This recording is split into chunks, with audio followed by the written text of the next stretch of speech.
ঢাকা বিশ্ববিদ্যালয় বুয়েট নয়, শুধু রাবি, চবি, বাকৃবি, শেকৃবি, বুয়েট, রুয়েট, চুয়েট এগুলো যখন মাদকের আখড়ায় পরিণত হয়েছে, আমরা তখন বুকে হাত দিয়ে বলতে পারি জামিয়া ইমদাদিয়ার মতো প্রতিষ্ঠানগুলোর 1% ছাত্র গাঁজা খায় না। ৮৩,১৬০ কোটি টাকার ইয়াবা খায় বিশ্ববিদ্যালয়ের ছেলেরা। আর্থিক কুফল ভাইয়েরা আমার। এরপরে আছে স্বাস্থ্যগত কুফল, চোখের পাওয়ার শেষ, কিডনি নষ্ট, স্টিকুলার ক্যান্সার, খাদ্যনালীতে ক্যান্সার, এরপরে প্রজনন ক্ষমতা নষ্ট, এরপরে ঈমান আমলের ক্ষতি। ১ নাম্বার আল্লাহর লানত, ২ নাম্বার ঈমান হারা হয়ে মরার রিস্ক, ৩ নাম্বার কবরে খিনজির হয়ে থাকা লাগবে, ৪ নাম্বার কবর থেকে উঠবে জিহ্বা চলে যাবে, ৫ নাম্বার বিষের পেয়ালা দেওয়া হবে, বিষ পান করার সঙ্গে সঙ্গে শরীরের গোশত খসে পড়ে যাবে, ৬ নাম্বার জাহান্নামীদের পায়খানা খেতে হবে। যেই নায়িকার ঘরে ২০০ বিদেশি মদের বোতল, ওই নায়িকাকে ছেড়ে দেবেন, শাইখুল হাদিসকে জেলখানায় রাখবেন। এই বৈষম্যের আইন দিয়ে মাদক নির্মূল সম্ভব হবে না। ২ রিক্সা চালক যদি গাঁজা খায়, এদেরকে পুলিশ ধরে নিয়ে যাবে। আর ঢাকার উত্তরার বুট ক্লাবে বড় লোকরা যদি গাঞ্জা খায়, মদ খায়, ওদেরকে পুলিশ পাহারা দেবে। ওই বৈষম্যের আইন যতদিন থাকবে, বাংলাদেশ থেকে মাদক নির্মূল করা সম্ভব হবে না। ৩২-এর রিক্সাওয়ালার রিক্সায় মদ পাওয়া গেলে যদি অভিযান চালানো হয়, তাহলে লালনের আখড়ায় যেখানে নিরাপদে গাঁজা সেবন করা হচ্ছে, সেখানে কেন অভিযান চালানো হবে না?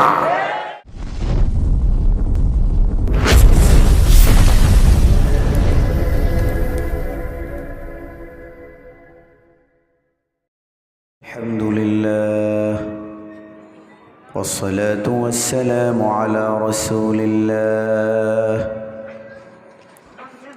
আউযু বিল্লাহি মিনাশ শাইতানির রাজীম। বিসমিল্লাহির রহমানির রহিম।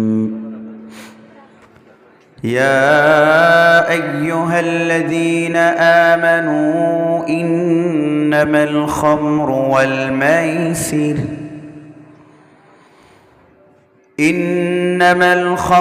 والميسر والأنصاب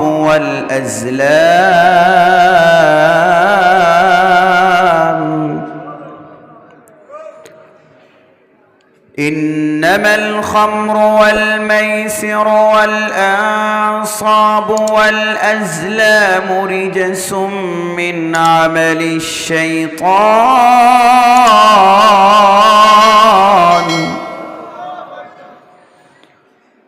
فاجتنبوه لعلكم تفلحون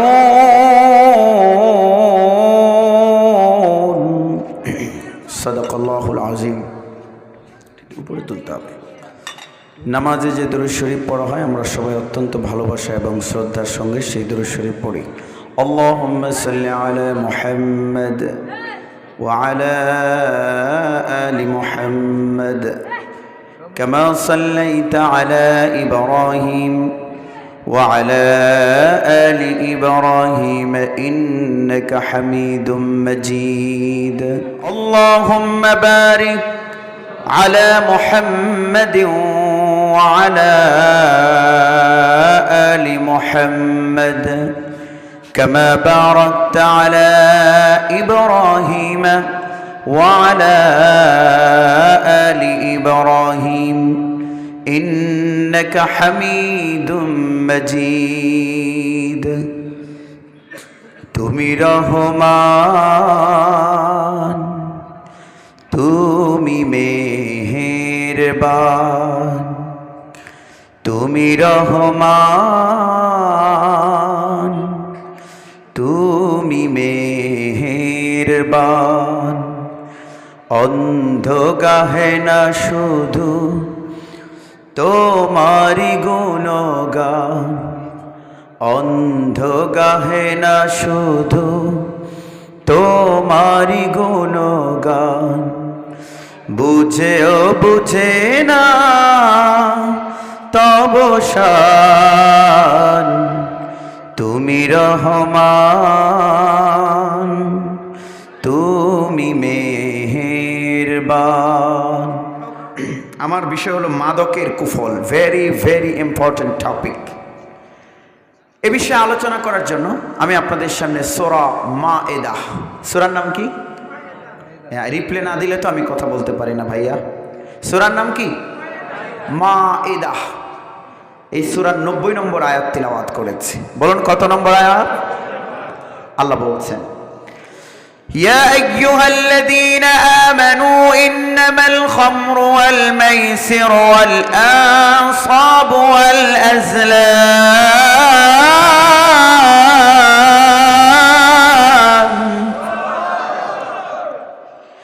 إنما الخمر والميسر والأنصاب والأزلام رجس من عمل الشيطان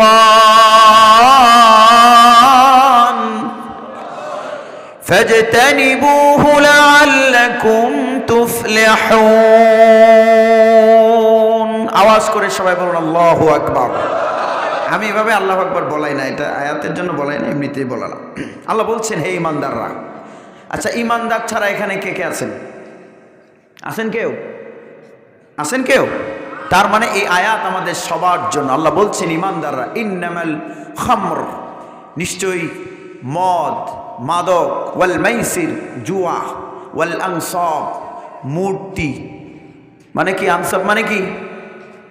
কথা বলে না, এটা কথা বলা নিষেধ না, এটা নিয়ে কথা বলা নিষেধ। জোরে বলুন কি?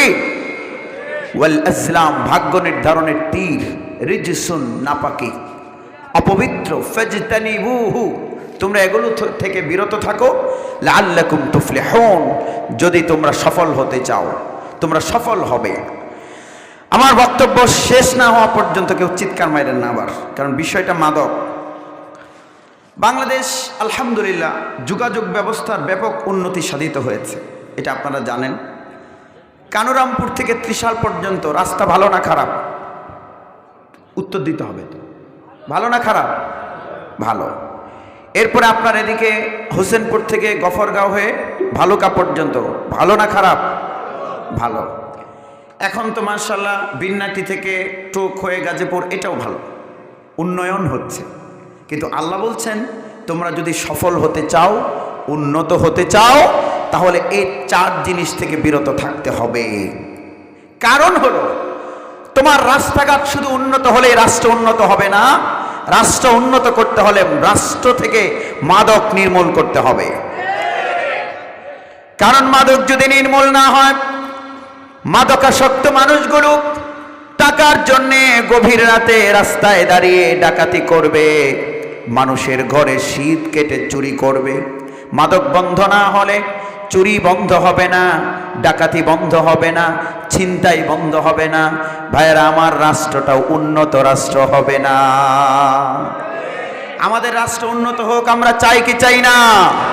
আমার ভাইয়েরা, সুতরাং মাদক নির্মূল করতে হবে সমাজ থেকে। মাদকের কুফল বলা হলো, মাদকের কুফল। আমার ভাইয়েরা, মাদকের কুফল কি? কয় দিকে আমি বলবো, কয় দিকে বলবো? সম্মানিত হাজিরিন, মাদকের কারণে আমাদের দেশের বিশ্ববিদ্যালয়ের ছাত্ররা বছরে ৮৩,১৬০ কোটি টাকার ইয়াবা খায়। কত টাকা? ৮৩,১৬০ কোটি টাকা। এই টাকার জন্য গভীর রাতে রাস্তায় দাঁড়িয়ে ডাকাতি করে, ঠিক কিনা? সুতরাং ডাকাতি যদি বন্ধ করতে হয়, মাদক বন্ধ করতে হবে। মাদকের একটা কুফল হলো ডাকাতি। ভাইরা আমার, মাদকের আর একটা কুফল হলো ধর্ষণ। বাংলাদেশে যত ধর্ষণের মামলা আছে, আপনি একটু জাস্টিফাই করে দেখুন, বিচার বিশ্লেষণ করে দেখুন, বেশিরভাগ ধর্ষক এমন পাবেন যারা মাদকাসক্ত। এখানেই শেষ নয় ভাইরা আমার, কুফল কুফল। মাদকের কারণে ধর্ষণ হয়। ঢাকা বিশ্ববিদ্যালয়ে 2 বছর আগে ধর্ষণের ঘটনা ঘটেছিল। সেখানে একটা ছেলেকে ধরা হয়েছে, জীর্ণ শীর্ণ দেহ, শরীরে কিচ্ছু নাই, সামনের 2টো দাঁতও ভাঙা, ওইটা ধর্ষণ করেছে। পরে পরীক্ষায় ধরা পড়ল মাদকাসক্ত। সুতরাং মাদকের কারণে ধর্ষণ হয়, ঠিক কিনা? তবে মাদকের কারণে নারী নির্যাতন হয় না। আপনারা বোধহয় কথাবার্তা বুঝতে পারছেন না নাকি? মাদকের কারণে কি নারী নির্যাতন হয়? সবাই বলছে না, তাহলে বুঝিয়ে দিতে হবে। আচ্ছা, মাদকাসক্ত মানুষগুলো তাদের যখন পকেটে টাকা থাকে না তখন কি মাথা ঠান্ডা থাকে না গরম থাকে? মাথা যখন গরম তখন বাড়ি গেলে বউয়ের সাথে ঝগড়া হওয়ার সম্ভাবনা আছে কি নাই? বউয়ের মা ডাকে, জোরে বলুন আছে না নাই? আর থাকলে নাউজুবিল্লাহ বলুন। আমার ভাইয়ারা, বউকে পিটায়, শুধু তাই নয়, নারী নির্যাতন নয়, মাদকের কারণে যৌতুকের অন্যায় হয়। মাদকের কারণে যৌতুকের অন্যায় হয়। বউকে বলে যে যা গাঞ্জা খাইছি, আগামীকাল থেকে নিয়ত করছি আর খাবো না, তুমি বাপের বাড়ি থেকে আমারে মাত্র 50,000 টাকা এনে দাও, আমি ব্যবসা করব। বউয়ের পাম্পট্টি দিয়া বাপের বাড়ি থেকে কোনো রকম 50,000 টাকা আদায় করতে পারলে সামনের 5 দিনে গাঞ্জা খায়া শেষ। জোরে বলুন আছে না নাই? সংক্ষেপে বলবো ভাইয়েরা আমার, সুতরাং মাদকের কারণে যৌতুকের অন্যায় হয়। এখানেই শেষ নয় ভাইয়েরা আমার, বাংলাদেশের গণমাধ্যমের রিপোর্ট হলো, বিবিসি বাংলা একবার এক প্রতিবেদনে বলেছে বাংলাদেশে বছরে 24,000 মানুষ সড়ক দুর্ঘটনায় মারা যায়। কয় হাজার? আরো জোরে, কয় হাজার? 24,000। যেদিন এই রিপোর্ট বিবিসি বাংলা এসেছে এর পরদিন দৈনিক বণিক বার্তা পত্রিকা বলল বাংলাদেশে যেই পরিমাণ সড়ক দুর্ঘটনা হয় এর 30%, মানে 100টার 30টা সড়ক দুর্ঘটনা হয় ড্রাইভারেরা রাতের বেলায় মাদক সেবন করে গাড়ি চালায় বলে। একটু আওয়াজ করে রিপ্লাই দেবেন তাহলে। যেই পরিমাণ সড়ক দুর্ঘটনা হয় এর পেছনে মাদকের ভূমিকা আছে না নাই? আমি হিসেব করে দেখেছি বছরে 7,500 মানুষকে রাস্তায়, নিরপরাধ মানুষকে প্রাণ দিতে হয় এই মাদকের কারণে। জায়গা হচ্ছে না পেছনে? ঠিক আছে ইনশাআল্লাহ। এখন একটু বসুন আপনারা, আমার পরে হযরত আসলে যদি জায়গা না হয় একটু চাপিয়ে দেবেন ইনশাআল্লাহ। সম্মানিত হাজিরিন, গভীর মনোযোগ, আমি অনেক লম্বা সময় পাবো না, মনোযোগ দরকার আপনাদের। আমি প্রশ্ন করব, আপনারা উত্তর দেবেন। বলুন, ধর্ষণের পেছনে মাদকের ভূমিকা আছে কি নাই? ভাইয়েরা আমার, যৌতুকের পেছনে মাদকের ভূমিকা আছে কি নাই? এখানেই শেষ নয়, দুর্নীতির ক্ষেত্রে মাদকের ভূমিকা আছে কি নাই? সড়ক দুর্ঘটনার ক্ষেত্রে মাদকের ভূমিকা আছে কি নাই? আছে। কারণ যে পরিমাণ সড়ক দুর্ঘটনা হয়, দৈনিক বণিক বার্তা পত্রিকা বলছে এর 30% সড়ক দুর্ঘটনা হয় ড্রাইভারেরা মাদক সেবন করে গাড়ি চালায় বলে।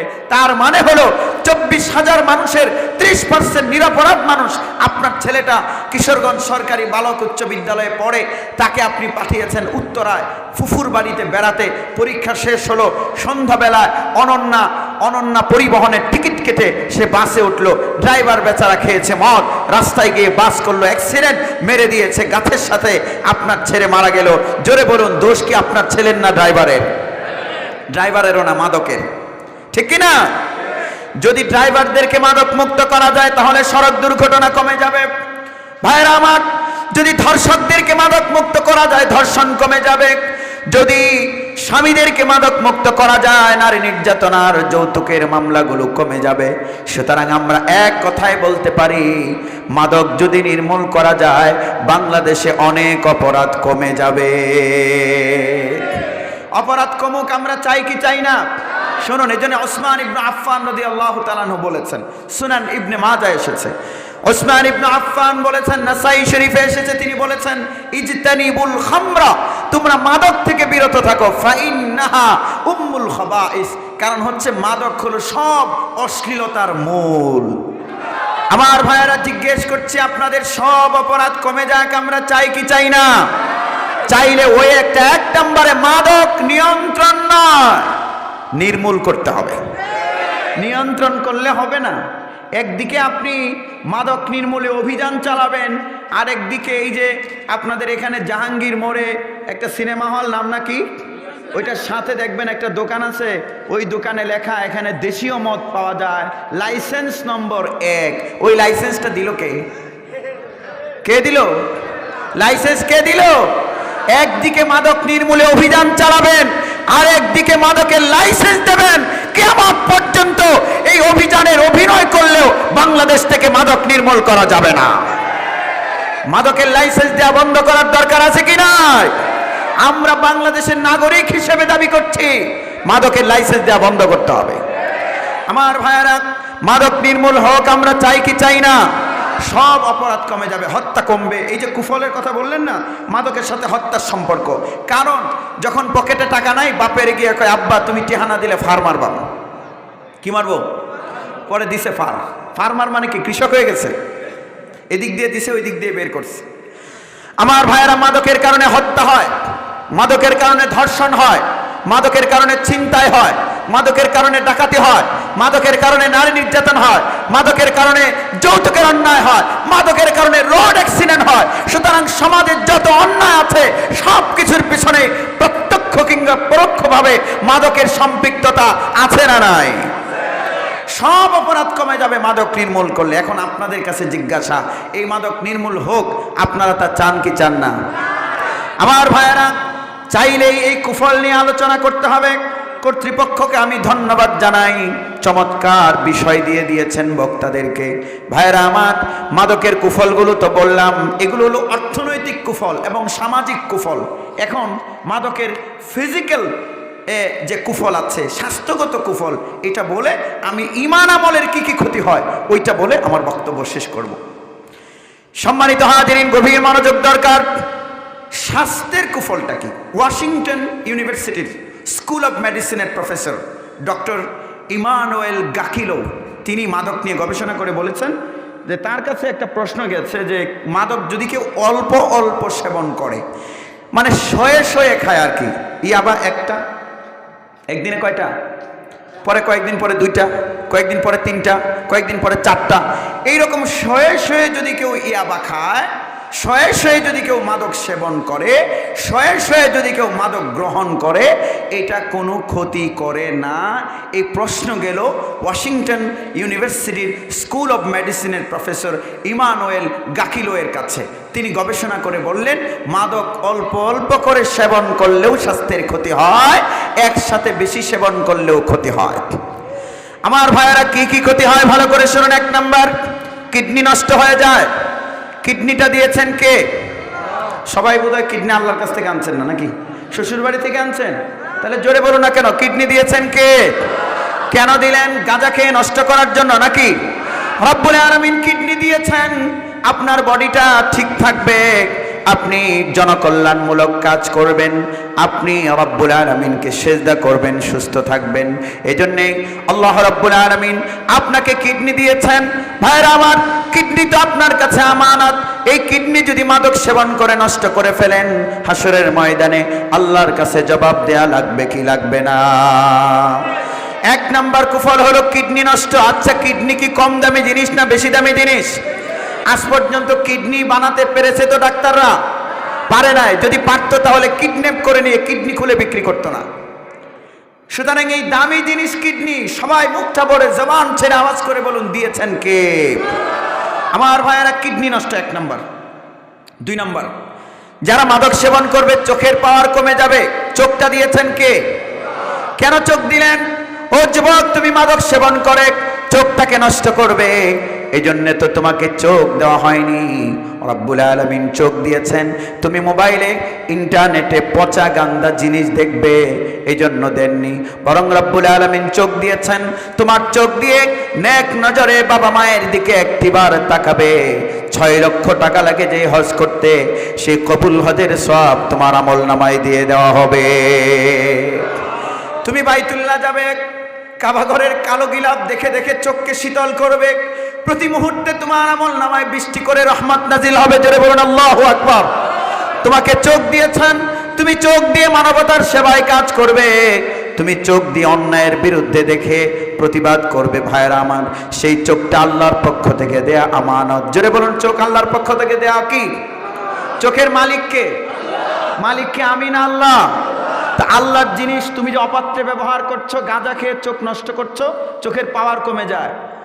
বিজ্ঞানীরা বলেছেন, গবেষকরা বলেছেন, মাদক নিয়ে যারা কাজ করছেন তারা বলছেন চোখের পাওয়ার কমে যায় মাদক সেবন করলে। তোমাকে জবাব দিতে হবে, চোখ তো আল্লাহর পক্ষ থেকে আমানত। স্বাস্থ্যগত কুফল বলছি ভাইয়েরা আমার। এরপরে খাদ্যনালীতে ক্যান্সার, স্টিকুলার ক্যান্সার, ভয়ঙ্কর কথা হলো প্রজনন ক্ষমতা নষ্ট হয়ে যায়। মাদক যারা সেবন করে, মানুষের বীর্যে যেই উপাদানটা থাকলে বাচ্চা হয়, মাদক সেবন করলে বীর্যের ওই উপাদানটা নষ্ট হয়ে যায়, এই কারণে আর তার বাচ্চা কাচ্চা হয় না। এই হলো মাদকের স্বাস্থ্যগত কুফল। এবার মাদকের পরলৌকিক ঈমান আমলের কুফল কি, এগুলো বলে আমি আমার বক্তব্য শেষ করতে চাই। কারণ আমাকে দেওয়া হয়েছিল 10টা, আমি বলছি যে 10:15, কারণ বিষয় যেহেতু দেওয়া, বিষয়টা তো মোটামুটি একটু বলে শেষ করতে হবে। আপনারা কি রাগ করছেন আমার কথায়? মাশাআল্লাহ, মনোযোগ দিয়ে শুনুন আমার ভাইয়েরা।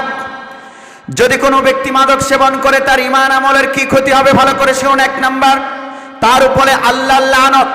কার লানত? আল্লাহ রাব্বুল আলামিনের হাবিব বলেছেন, লাআনাল্লাহুল খামরা ওয়া শারিবাহা ওয়া সাকিয়াহা ওয়া বায়আহা। আল্লাহর নবী সাল্লাল্লাহু আলাইহি ওয়াসাল্লাম বলেছেন, যারা মাদক সেবন করবে, যারা মাদক সার্ভ করবে, যারা মাদক কিনবে, যারা মাদক বিক্রি করবে, তাদের সবার উপরে আল্লাহর লানত। জোরে বলুন, লানত কার? আপনার উপরে যদি আল্লাহর লানত হয়, তাহলে ফেরেশতাদের আপনার উপরে কি? ফেরেশতাদের কি? আল্লাহরও লানত, ফেরেশতাদেরও লানত। তাহলে আপনি দুনিয়ায় শান্তি পেতে পারবেন? দেখবেন একদিন রাতে ছেড়ে এই যে মারছে, শেষ, শান্তি নাই। আমার ভাইয়েরা, এই জন্য মাদকের ব্যবসা যারা করেন, কান পেতে শুনুন একটু ভাইয়েরা, আমার বুকের দুয়ারটা খুলে শুনুন। বিনয়ের সঙ্গে বলতে চাই, মাদকের ব্যবসা করে কোটিপতি হয়ে গেলেও আপনার তাকদীরে যে কয়টা ভাতের দানা লেখা আছে, তার থেকে একটা বেশি ভাতের দানা খেতে পারবেন। তবে মাদকের ব্যবসা করে 20 কোটি টাকার মালিক হয়ে 32 অথবা 33 অথবা 34 এলাকায় একটা বিল্ডিং বানিয়ে ফেললে 20 বছর ওই বিল্ডিংয়ে থাকতে পারবেন, এমন কোনো নিশ্চয়তা আছে তো নাকি? তাহলে কেন করবেন ভাইয়েরা আমার? সেজন্য মাদকের ব্যবসা যারা করছেন ছেড়ে দিন। মাদকের ব্যবসা সিন্ডিকেট দুর্বল না মজবুত? কিশোরগঞ্জে নাই, এটা কিশোরগঞ্জের আমাদের রাজনৈতিক নেতারা আলহামদুলিল্লাহ সবাই খুবই ভালো মানুষ, কিন্তু অন্যান্য এলাকায় আছে যে সুটকে মাদকের ব্যবসায়ী যেগুলো ছিনতাই করে, এগুলোকে যখন পুলিশ ধরে নিয়ে যায়, তখন রাজনৈতিক নেতারা ওই মাদকের আসামিদেরকে ছোটানোর জন্য থানায় সুপারিশ নিয়ে চলে যায়। হ্যাঁ, আসতে বলেন কেন? জোরে বলেন, আছে না নাই? কিশোরগঞ্জে নাই, অন্য এলাকায় তো আছে। সাবধান হন কার পক্ষে সুপারিশ করতে যাচ্ছেন। সেজন্য বলতে চাই, মাদকের ব্যবসায়ী ভাই, তকদিরে যে কয়টা ভাতের দানা লেখা আছে বেশি খেতে পারবেন না। মাদকের ব্যবসা করে কোটিপতি যদি হতেও পারেন, এই টাকা মসজিদে দান করবেন, কবুল হবে না। মাদ্রাসায় দিবেন, কবুল হবে না। আপনার নামাজ কবুল হবে না, রোজা কবুল হবে না, যাকাত কবুল হবে না। তবে একটা বিষয়, মাদকের ব্যবসা যদি ছেড়ে দেন, আপনার তকদিরে যা রিজিক আছে লেখা তা আসবেই। 1 নাম্বার কুফল হলো আল্লাহর লানত। জোরে বলুন, যারা মাদক কেনে, মাদক বেচে, মাদক সেবন করে, অথবা মাদকাসক্তদেরকে যখন জেলখানায় নেওয়া হয়, সুপারিশ করতে যায়, তাদের উপর আল্লাহর কি? লানত। 1 নাম্বার। 2 নাম্বার শাস্তি হলো, এই মানুষগুলোর ভাইয়েরা আমার ঈমান হারা হয়ে মরার রিস্ক, মানে ঈমান হারা হয়ে মরার ঝুঁকিতে পড়ে যাবে। আপনাদের কাছে আমার একটা জিজ্ঞাসা, আপনাদের এই এলাকার নাম যেন কি? এটা আমৃতলা। আচ্ছা, আমৃতলার কোনো যুবকরা অবশ্য মাদকাসক্ত না, সুতরাং এই এলাকার কথা বলা যাবে না। ধরেন যে কটিয়াদির, কোন জায়গার? কটিয়াদির 2 ছেলে মিলে ইয়াবা খাচ্ছে। তো ইয়াবা সেবন করার পর তারা 5 মিনিট বিকারগ্রস্ত ছিলেন। বিকারগ্রস্ত মানে ওই যে বউয়েরে মা ডাকে, এরকম অবস্থা আর কি। কয় মিনিট? উত্তর দিতে হবে। কয় মিনিট? আচ্ছা, এই 5 মিনিটের মধ্যে আজরাইল আসার কোনো সম্ভাবনা তো নাই। ও যুবক ভাই শোনো, মুসলিম শরীফের হাদিস, আল্লাহ রাব্বুল আলামিনের হাবিব বলেছেন, মান জানা ওয়া শারিবাল খামরা নাযাআল্লাহু মিনহুল ঈমানা কামা ইয়ানজাউল ইনসানু কামিসাহু। আল্লাহর নবী বলেছেন, যারা জেনা করবে, যারা মদ পান করবে, তাদের ভেতর থেকে ঈমান বের করে নেওয়া হয়। তুমি মদ খেয়ে বিকারগ্রস্ত 5 মিনিট, এই 5 মিনিটে যদি তোমার মৃত্যু হয়, তাহলে ঈমান হারা হয়ে মরবে। আপনাদের কাছে জিজ্ঞাসা আমার, ঈমান যদি না থাকে নামাজের মূল্য আছে তো? ঈমান না থাকলে হজের মূল্য আছে? ঈমান না থাকলে যাকাতের মূল্য আছে? আপনি একটা শূন্য দিলেন, যোগ আরেকটা শূন্য সমান সমান কত? আরেকটা শূন্য সমান সমান কত? আচ্ছা, ট্রাক বইরে শূন্য দিলে সমান সমান কত? আচ্ছা, মালগাড়ি বইরে দিলে? আচ্ছা, এখন একটা এক দিয়ে তারপর একটা শূন্য দেন, কত হলো? আরেকটা শূন্য দেন, কত হলো? আরেকটা শূন্য, কত? আরেকটা শূন্য, কত? এই একের জায়গায় হলো ইমান। ইমান আছে তো শূন্যগুলোরও মূল্য আছে, ইমান নাই অন্য কোনো আমলের কোনো মূল্য। এই জন্য যুবক ভাই, তোমার পেছনে শয়তান লেগেছে। শয়তান চিন্তা করে দেখেছে তোমাকে যদি মাদকাসক্ত বানিয়ে দিতে পারে, তুমি যদি বন্ধুকে নিয়ে মাদক সেবন করার সময় বিকারগ্রস্ত থাকা অবস্থায় যদি তুমি মারা যাও, তোমার নামাজ রোজা হজ যাকাতের কোনো ভ্যালু থাকবে না। 2 নাম্বার মাদকের ইমান আমলের 2 নাম্বার কুফর হলো ইমান হারা হয়ে মরার ঝুঁকি। 3 নাম্বার হলো এই মানুষটার মৃত্যু তো হলো। একটা ঘটনা মনে পড়েছে, বলে ফেলি। ইমাম শামসুদ্দিন জাহাবি তার বিখ্যাত গ্রন্থ আল কাবায়ের, কাবায়ের নামক গ্রন্থে বলেছেন, এক পীর সাহেব ছিলেন, তার নাম ছিল ফদিল ইবনে আয়াজ। গভীর মনোযোগ দরকার, প্যান্ডেলে যারা আছেন তারাই নয়, বাইরে যারা আছেন সবাই মনোযোগ দিয়ে শুনুন। ভাইরা আমার, ফদিল ইবনে আয়াজ নামের এক বুজুর্গ, তিনি হঠাৎ করে খবর পেলেন তার এক মুরিদ অসুস্থ। মুরিদের বাড়ি চলে গেলেন, মুরিদকে কালিমার তালকিন করলেন, মুরিদের মাথার পাশে বসে বসে পড়লেন লা ইলাহা ইল্লাল্লাহ। আল্লাহ নবী সাল্লাল্লাহু আলাইহি ওয়াসাল্লাম বলেছেন, লাকিনু মাউতাকুম লা ইলাহা ইল্লাল্লাহ। তোমাদের মৃত্যু সজ্জায় যারা শায়িত তাদেরকে কালিমার তালকিন করো। তালকিন করলে ইমাম সাহেব লাগে না, আমরা কিন্তু দৌড়াই মসজিদে, হুজুর সারাই আইন, আমরা মায়ের একটু তওবা ফরায় দিন। একথা বলে কি বলে না?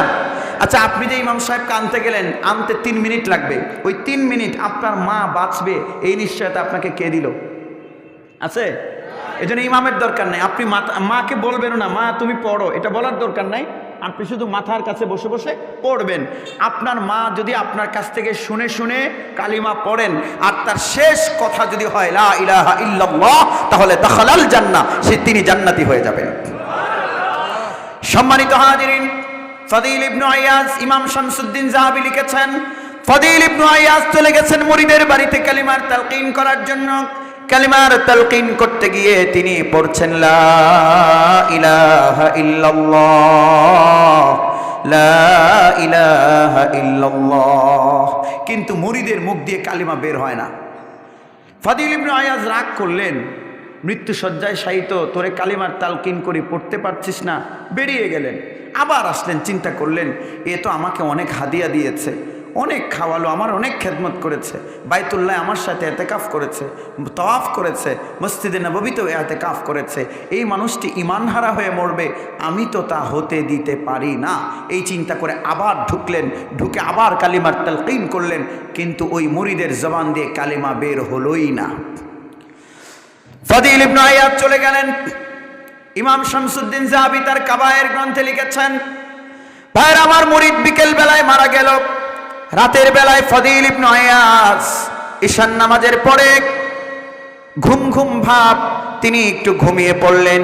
এমন সময় স্বপ্নে দেখেন তার ওই মুরিদ, যেই মুরিদ হাদিয়া দিত, রমজানে এতেকাফ করত, ভাইরা আমার যাকাতও দিত ঠিক মতো, ওই মুরিদকে জাহান্নামের ফেরেশতারা 70 গজ লম্বা শিকল পরিয়ে টেনে হিচড়ে জাহান্নামের দিকে নিয়ে যাচ্ছে। ফদিল ইবনে আয়াজ তিনি স্বপ্নে ফেরেশতাদেরকে বললেন, ও ফেরেশতারা, আমি আমার মুরিদের সঙ্গে একটু কথা বলতে চাই। সম্মানিত হাজিরিন, তিনি স্বপ্নে দেখেন ফেরেশতা এলাও করেছে, ঠিক আছে আপনি বলুন। ফদিল ইবনে আয়াজ তখন মুরিদকে লক্ষ্য করে স্বপ্নে বলছেন, ওরে আমার মুরিদ, আমি তো তোকে কালিমার তালকিন করেছিলাম, তুই যদি একটিবার পড়তি লা ইলাহা ইল্লাল্লাহু মুহাম্মাদুর রাসূলুল্লাহ, তাহলে তোকে তো জাহান্নামের ফেরেশতারা শিকল পরিয়ে জাহান্নামের দিকে নিত না, বরং তোকে জান্নাতের ফেরেশতারা সামনে পেছনে থেকে শুভেচ্ছা স্বাগতম জানিয়ে জান্নাতে প্রবেশ করিয়ে দিত। মুরিদ বলছে, হুজুর আমার মাথায় কোরালটা আমি নিজেই মেরেছি, কোরাল নিজেই মেরেছি। ফদিল ইবনে আয়াজ বললেন, কি ব্যাপার, কি কোরাল মেরেছিস? মুরিদ বলছেন, হুজুর আমার শরীরে ফুরা হয়েছিল, ঘা হয়েছিল। কি হয়েছিল? আপনারা খুব মনোযোগ দিয়ে শুনছেন, মাশাআল্লাহ, এটা ভালো, কিন্তু রিপ্লেও দিতে হবে। কি হয়েছিল? ঘা হয়েছিল। তা আমি এক কবিরাজের কাছে গিয়েছিলাম। কবিরাজ আমাকে বলেছিল সকালবেলা একটু একটু করে মদ খেয়েও তোমার ঘা ভালো হয়ে যাবে। আমি চিন্তা করলাম যে ওষুধ হিসেবে খাওয়ান যায়। সে বলল হুজুর আমাকে কবিরাজ বলেছিল একটু একটু মদ খেলে ফুরা ভালো হয়ে যাবে। আমি ভাবলাম একটু একটু মদ ওষুধ হিসেবে খাওয়া যায়, এই চিন্তা করে আজকে সকালে প্রথমবার আমি মদ খেলাম। মদ খাওয়ার পরে তন্দ্রাচ্ছন্ন হয়ে পড়েছি, সব আবছা আবছা দেখি, সব কিছু যেন ঘুরে, আমি মানুষকে দেখে চিনি না। আর এমত অবস্থায় বিকারগ্রস্ত থাকা অবস্থায় আমার কাছে আজরাইল এসেছে, আমি ঈমান হারা হয়ে পড়েছি। নাউজুবিল্লাহ বললেন না আপনারা? আরো জোরে বলুন নাউজুবিল্লাহ। আমার ভাইয়ের এই জন্য 2 নম্বর শাস্তি হলো এরকম ঈমান হারা হয়ে মরার ভয়। 3 নম্বর হলো মৃত্যুর পরে কবর থেকে হাসর পর্যন্ত কবরে খিনজির বানিয়ে রাখা হবে। কি খিনজির হইতেন চাইন না আপনারা? কথা কেন চায় নাকি? তাহলে জোরে বলুন চান? ইমাম শামসুদ্দিন যাবি এই ঘটনাটাও লিখেছেন। খলিফাতুল মুসলিমিন আব্দুল মালিক ইবনু মারওয়ান, তার কাছে এক কাফন চোরা গেছে। কি চোরা? কাফন চোরার পেশা কি? হাঁপাতে হাঁপাতে গেছেন। তো বলছে যে, তিনি বললেন কি রে হাঁপাচ্ছিস কেন? কাফন চোরা বলছে হুজুর আমার পেশা কি আপনি তো জানেন। মালিক ইবনু মারওয়ান বললেন জানি তো, তুই না 2-3 বার ধরা পড়ছিস। বলছে হুজুর আজ রাতে এক জায়গায় কাফন চুরি করতে গিয়েছিলাম, সেখানে কবরের মাটি খুললাম, মাটি খুঁড়ে মাথার দিক থেকে কাফন টান দিয়েই দেখি কবরের ভেতরে মানুষ নাই, খিনজির। আমি দিলাম একটা দৌড়, যেই দিলাম দৌড় কবরের ভেতর থেকে ওইটা উঠে দাঁড়িয়ে গেছে। আচ্ছা আপনারা কি বলেন, যদি দেখেন যে কবর থেকে একটা খিনজির উঠে দাঁড়িয়েছে, তখন আপনি বলবেন না যে আসো কোলাকুলি করি? একথা বলবেন না, দৌড় দিবেন? তিনি বললেন দিলাম একটা দৌড়, আমি যতই দৌড়ি ওইটা আমার ডাকে, কবাই দাঁড়া দাঁড়া দাঁড়া। আচ্ছা কবর থেকে ডাকলে আপনার সাহস কমবে না বাড়বে? তিনি বলেন যে কাফন চোরা বলছে। মালিক ইবনে মারওয়ানকে লক্ষ্য করে বলছেন খলিফাতুল মুসলিমিন দিলাম একটা দৌড়, আমি দেখি আমাকে কাফনের ভেতরে থাকা খিনজিরটা ধরে ফেলবে। আমার গতি বাড়ে, তারও গতি বাড়ে। পরে ভাবলাম দাঁড়িয়ে শুনি বলে কি। কাফন চোরা খলিফাতুল মুসলিমিন আব্দুল মালিক ইবনে মারওয়ানকে বলছেন শুনুন, আমি তো শোনো, কাফন চোরা বলছেন আমাকে লক্ষ্য করে ওই খিনজির বলল দেখো আমার পা গুলো মানুষের, আমি আসলে খিনজির না, আমি তো মানুষ, কিন্তু দুনিয়ায় থাকতে মাদক সেবন করতাম, তওবা করার আগেই মৃত্যু হয়েছে, এই কারণে কিয়ামত পর্যন্ত আমাকে খিনজিরের আকৃতি দিয়ে রাখা হয়েছে। জোরে বলুন। 3 নম্বর শাস্তি কবরে খিনজির হয়ে থাকতে হবে। সুতরাং মাদক সেবী যারা আছো চিন্তা করে দেখো কেন ছাড়বে না। 4 নম্বর শাস্তি হলো হাসরের ময়দানে যখন উঠবে, উঠতেই তার জিহ্বাটা মাটির সাথে ঝুলে হিচড়ে হিচড়ে যাবে, গোটা হাসর জুড়ে দুর্গন্ধ ছড়াবে। লোকেরা বলবে কি গো এইলার এই শাস্তি কেন, ব্যাপার কি? তখন ফেরেশতারা বলবে দুনিয়ায় থাকতে মাদক সেবন করত, এই কারণে তার জিহ্বা থেকে দুর্গন্ধ বেরোচ্ছে। তখন হাসরের লোকজন বলবে ছি, দূর হয় এখান থেকে। আমার ভাইয়েরা এই লোকটার তৃষ্ণা কম না বেশি? পিপাসায় কলিজা ফেটে যেতে লাগবে। 4 নম্বর শাস্তি গেল। 5 নম্বর, হাসরের ময়দানে উঠেছে, জিহ্বা ঝুলতে লাগলো, তৃষ্ণায় কলিজা ফেটে যেতে লাগবে। ফেরেশতাদেরকে ডেকে বলবে ও ফেরেশতারা, তৃষ্ণায় কলিজা ফেটে যায়, আমাকে একটু পানি দাও। এই কথা বলতেই ফেরেশতারা মাদক সেবীকে, মাদকের ব্যবসায়ীকে, মাদক গ্রহণকারীকে একটা বিষের পেয়ালা এনে দেবেন। ওই বিষটা এতই বিষাক্ত হবে, চেহারার কাছে নেওয়ার সঙ্গে সঙ্গে চেহারার গোশতগুলো খসে পড়ে যাবে। এত আস্তে নাউজুবিল্লাহ বললেন? জোরে বলুন, সবাই জোরে বলুন নাউজুবিল্লাহ। ভাইরা আমার, এরপরেও তার তৃষ্ণা কি নিবারণ হবে? সে বিষটা খাবে। ইমাম শামসুদ্দিন যাবি লিখেছেন তার কাবায়ের গ্রন্থে, বিষটা খাবে, খাওয়ার পরে গোটা শরীরে গোশতগুলো খসে পড়ে যাবে। তৃষ্ণা কিন্তু কমেনি, চিৎকার করে বলবে জাহান্নামে জাহান্নামের ফেরেশতারা পানি দাও কলিজা ফেটে যায়। এমন সময় কি হবে চিন্তা করুন। সহিহ মুসলিম শরীফের হাদিস বর্ণনা করেছেন হযরত জাবির রাদিয়াল্লাহু তাআলা আনহু। আল্লাহ রাব্বুল আলামিনের হাবিব বলেছেন এমন সময় কি দিয়ে আপ্যায়ন করা হবে, খুব ভালো করে মনোযোগ দিয়ে শুনুন। আল্লাহর নবী বলেন ইন্না আলাল্লাহি আহদান লিমান ইয়াশরাবুল মুসকিরা আন ইউসকিয়াহু মিন তিনাতিল খাবাল। মুসলিম শরীফের হাদিস বর্ণনাকারী সাহাবী জাবির রাদিয়াল্লাহু তাআলা আনহু আল্লাহর নবী বলছেন নিশ্চয়ই আল্লাহ ওয়াদা করেছেন। হ্যাঁ, আল্লাহ কি করেছেন? ওয়াদা করেছেন কার ব্যাপারে? লিমান ইয়াশরাবুল মুসকিরা, যারা বিকারগ্রস্ত করে দেওয়ার জিনিসগুলো পান করে, হোক ইয়াবা, হোক ফেন্সিডিল, হোক মদ, হোক জুতার কষ খায় না? এরা যদি কোনোদিন খবর পায় যে পায়খানার মধ্যেও ওই জিনিসটা আছে, অ্যাডিকশনটা, তাহলে এরা আপনাদের টয়লেট সাফ করে ফেলবে খেয়ে। আমার ভাইয়েরা, গভীর মনোযোগ দরকার। আল্লাহ রাব্বুল, খুব ভালো করে শুনুন, আল্লাহ রাব্বুল আলামিনের হাবিব বলেছেন আল্লাহ ওয়াদা করেছেন যারা মাদক সেবন করবে তাদেরকে হাসরের ময়দানে আল্লাহ তিনাতুল খাবাল পান করাবেন। তিনাতুল খাবাল জিনিসটা কি ভাইরা আমার? তিনাতুল খাবাল যদি বিরিয়ানির প্যাকেট হতো চিন্তা ছিল না, তিনাতুল খাবাল যদি শরবত হতো চিন্তা ছিল না। ও ইচ্ছায় অনিচ্ছায় মাদকে জড়িয়ে পড়া যুবক ভাইয়েরা, বিনয়ের সঙ্গে বলছি কানটা পেতে শোনো। সাহাবায়ে কেরাম রিদওয়ানুল্লাহি আলাইহিম আজমাইন প্রশ্ন করলেন ইয়া রাসূলুল্লাহ মা হিয়া তিনাতুল খাবাল? তিনাতুল খাবাল জিনিসটা কি? এটা কি যে মাদক সেবীদেরকে পান করানো হবে? আল্লাহর নবী বললেন হিয়া আরকু আহলিন নার, এটা জাহান্নামীদের পায়খানা, জাহান্নামীদের ঘাম, জাহান্নামীদের প্রস্রাব, জাহান্নামীদের শরীরের পচা রক্ত, জাহান্নামীদের শরীরের পচ, জাহান্নামে জেনাকারী নারীদের গোপনাঙ্গ থেকে বেরিয়ে আসা বিষাক্ত পানি। একটু আওয়াজ করে বলবেন এগুলো পান করা কি সম্ভব? সম্ভব যদি না হয় মাদকের সাথে সম্পৃক্ততা ছাড়ো কতটুকু পান করানো হবে? যে ব্যক্তি দুনিয়াতে একটা ইয়াবা খেয়েছে, এক ঢোক, তাকে জাহান্নামীদের পায়খানা খাওয়ানো হবে 30 ঢোক। যে ব্যক্তি মদ খেয়েছে 1 গ্লাস, তাকে নাউজুবিল্লাহ জাহান্নামীদের পুষ খাওয়ানো হবে 30 গ্লাস। তাকে জাহান্নামীদের পায়খানা বিষাক্ত রক্ত পান করানো হবে। ভাইরা আমার, আওয়াজ করে বলুন এগুলো পান করা কি সম্ভব? না হলে আপনার ছেলেকে বাঁচাতে হবে। প্ল্যান করুন, you have to make a plan. আপনার ছেলেকে কিভাবে মাদক মুক্ত রাখা যায়। যুবক ভাইরা শোনক, মাদকের কুফলগুলো আমাকে বিষয় দেওয়া হলো, কুফল বলা শেষ।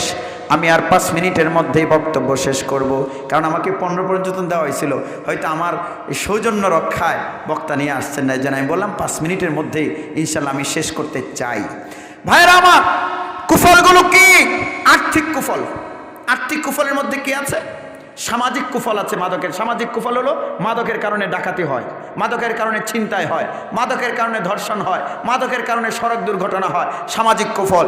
এরপরে 83,160 কোটি টাকার ইয়াবা খায় বিশ্ববিদ্যালয়ের ছেলেরা, আর্থিক কুফল।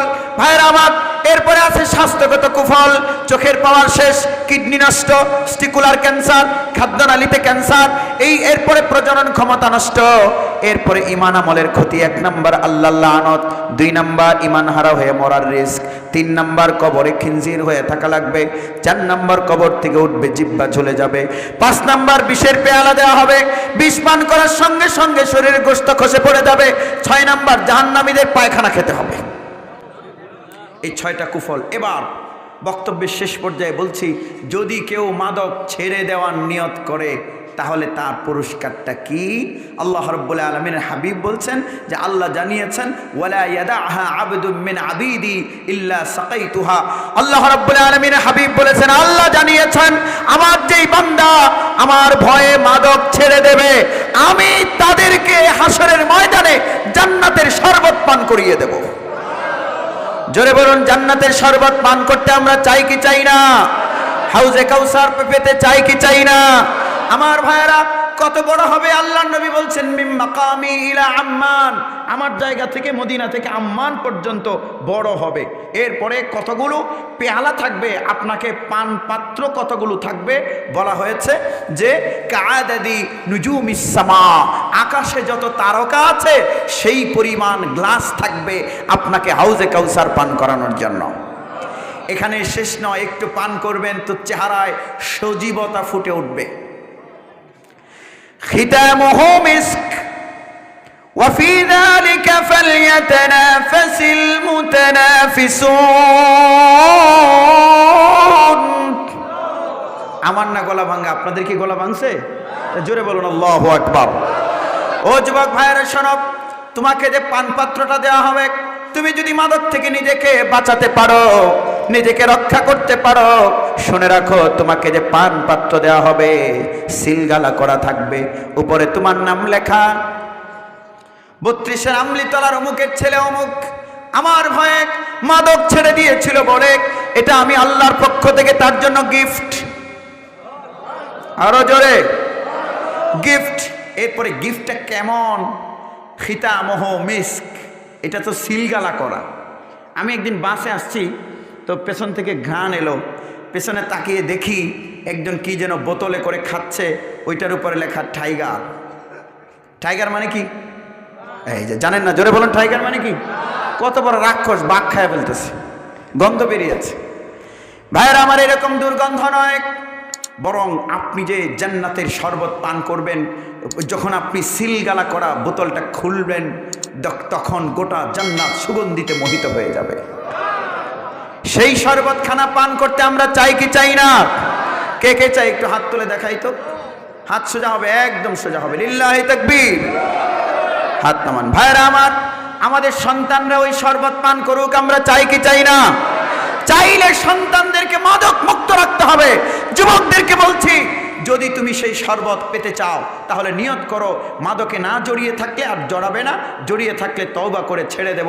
আমার ভাইরা, যেই কুফলের কথা বললাম, মাদক সেবন করলে এই কুফল, মাদক ছেড়ে দিলে জান্নাতের শরবত পান করা যাবে। জান্নাতের শরবত পান করার আশায় মাদকের সাথে সম্পর্ক ছিন্ন করব, সামাজিক প্রতিরোধ গড়ে তুলব। কে কে রাজি আছে? আবার একটু হাত তুলে দেখায়। লিল্লাহি তাকবীর। হাত নামান। এখন 1 মিনিটে আমি 2টা কথা বলে শেষ করব। এই মাদক বাংলাদেশ থেকে নির্মূল হোক, আমরা চাই কি চাই না? চাইলে কাজ শুধু নাগরিকদের না, আবার শুধু সরকারেরও না। সরকারেরও কিছু কাজ আছে, নাগরিকদেরও কিছু কাজ আছে, ঠিক কি না? আমরা যারা অভিভাবক, আমাদের কিছু দায় দায়িত্ব আছে কি নাই? আমরা যারা সমাজপতি, আমাদের কিছু দায় দায়িত্ব আছে কি নাই?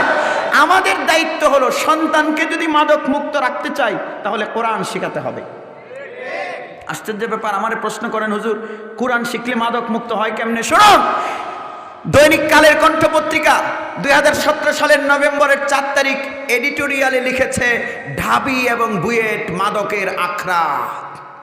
দৈনিক কালের কণ্ঠ 21/8/2013 সম্পাদকীয়তে লেখা হয়েছে, ঢাবি এবং বুয়েট মাদকের আখড়া। আমার ভাইয়েরা, ঢাকা বিশ্ববিদ্যালয় বুয়েট নয়, শুধু রাবি, চবি, বাকরিবি, শেকরিবি, বুয়েট, রুয়েট, চুয়েট, এগুলো যখন মাদকের আখড়ায় পরিণত হয়েছে, আমরা তখন বুকে হাত দিয়ে বলতে পারি জামিয়া ইমদাদিয়ার মতো প্রতিষ্ঠানগুলোর 1% ছাত্র গাঁজা খায় না। কোন বইটা পড়ার কারণে এরা মাদকাসক্ত হয় না? কিতাবের নাম কি? আরো জোরে বলুন, কিতাবের নাম কি? এই কোরআন বাচ্চার সিনায় দিয়ে দিন, তাহলে বাচ্চা মাদক মুক্ত থাকবে। এজন্য অভিভাবকদের দায়িত্ব হলো সন্তানদেরকে কোরআন শেখানো। আমরা কোরআন শেখাবো তো ইনশাআল্লাহ, নাকি রাজি আছেন? এটা সংক্ষেপে বললাম। 2 নম্বর কাজ হলো মাদকের লাইসেন্স দেওয়া বন্ধ করতে হবে, ঠিক কি না? আমরা বাংলাদেশের নাগরিক হিসেবে মাদকের লাইসেন্স দেওয়া বন্ধ হোক, এটা আমরা চাই কি চাই না? ভাইরা আমার, আইনে বৈষম্য আছে, আইনের বৈষম্য দূর করতে হবে। 32-এর কি যেন আমলিতলা এলাকায় বসে রিক্সা চালক, 2 রিক্সা চালক যদি গাঁজা খায়, এদেরকে পুলিশ ধরে নিয়ে যাবে।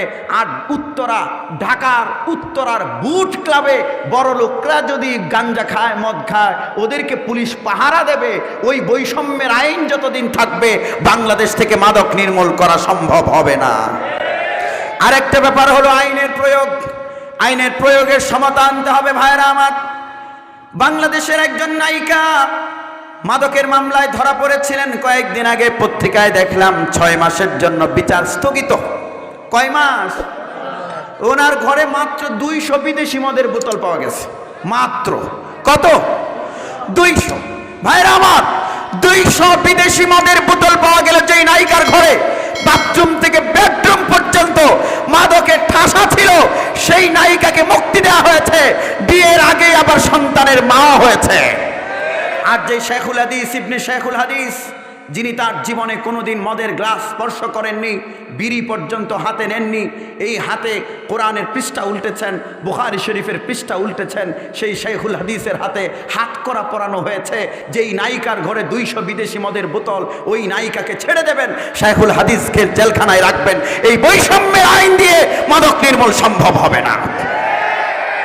মাদক নির্মূল হোক আমরা চাই কি চাই না?